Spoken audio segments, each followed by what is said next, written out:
ఎన్టీఆర్ శతదినోత్సవ 100 సంవత్సరాలు ఆయన పుట్టినటువంటి సందర్భంగా పూర్తవుతున్న సందర్భంగా ఆయన్ని అధికారంలోంచి దించి ఆయన పార్టీని దొంగిలించి ఆ పార్టీని ఆయనకి సంబంధం లేదని చెప్పి సస్పెండ్ చేసి మెడపట్టి బయటకు గెంటి ఆయన్ని మనోవేదనకు గురి చేసి 100 సంవత్సరాలు బతికుండాల్సినటువంటి ఎన్టీ రామారావుని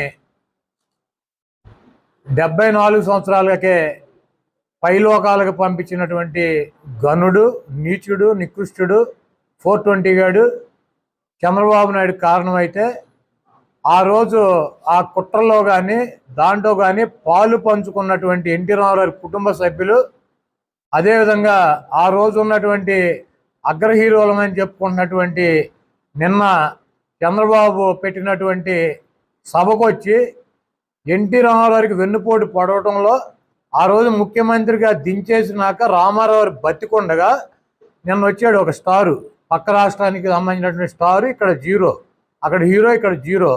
ఆ జీరో వచ్చి ఇక్కడ చెప్తాడు చంద్రబాబు నాయుడు పరిపాలన బాగుంటుంది, వీడి విధన బాగుంటుంది, వీడి పిండగుడు బాగుంటుంది అని చెప్పి. అతను కూడా రామారావు బతికొండగా చంద్రబాబు నాయుడుకి వైస్రాయ్ హోటల్కి వచ్చి మద్దతు తెలిపినటువంటి నీచమైనటువంటి వ్యక్తుల్లో రజనీకాంత్ కూడా ఒకడు. అటువంటి రజనీకాంత్ మళ్ళీ ఇక్కడికి వచ్చి చంద్రబాబు గురించి గొప్పగా చెబుతున్నాడు.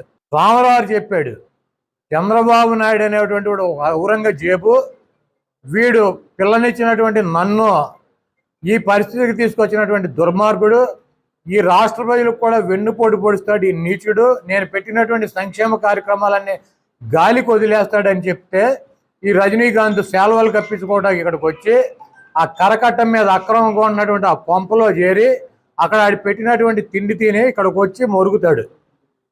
ఇతనికి సంబంధం లేదా రజనీకాంత్కి?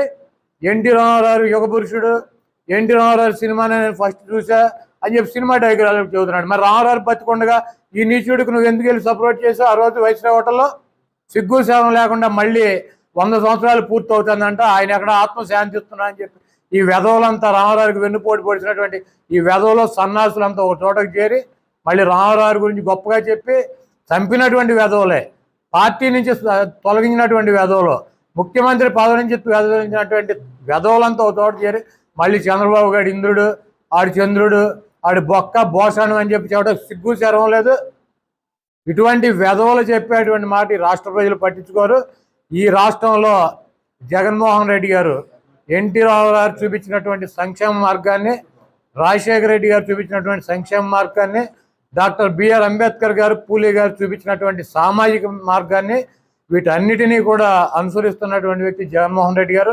ఎన్టీఆర్ ఆశీస్సులు కావచ్చు, రాజశేఖర రెడ్డి గారు ఆశీస్సులు కావచ్చు, మహానుభావులు అంబేద్కర్ గారు కావచ్చు, బాబు జగజ్జీవన్ కావచ్చు, పూలే గారు కావచ్చు, ఇటువంటి వ్యక్తులు ఆదర్శంగా వైఎస్ఆర్ కాంగ్రెస్ పార్టీ ప్రభుత్వం నడుస్తుంది. వాళ్ళ ఆశీస్సులు జగన్మోహన్ రెడ్డి గారికి ఉంటే మరొకసారి ఈ రజనీకాంత్ అనేవాడు ఆ రోజు ఏం చేశాడు, ఈ రోజు ఏం చేశాడు అని చెప్పి మర్చిపోయినటువంటి జనానికి గుర్తు చేయడానికి వచ్చాడు ఇతను చెప్పినటువంటి డబ్బా కబుర్లు సినిమాల్లో చెప్పుకుంటే గతంలో నడిచే, ఇప్పుడు రజనీకాంత్ సినిమాలు కూడా ఎవడో చూసేవాళ్ళాడు.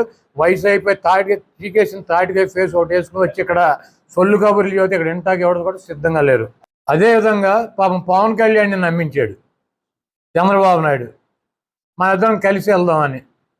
ఈ దొంగ 420 గాడు అని చెప్పి మేము పవన్ కళ్యాణ్కి కూడా చెప్తానే ఉన్నాం, నమ్మినట్టు ఉన్నాడు. పాపం బీజేపీతో తెగదెంపులు చేసుకుని తెలుగుదేశంతో కలిసిపోతానని చెప్పి పబ్లిక్గానే చెప్పేయటం మొదలెట్టాడు.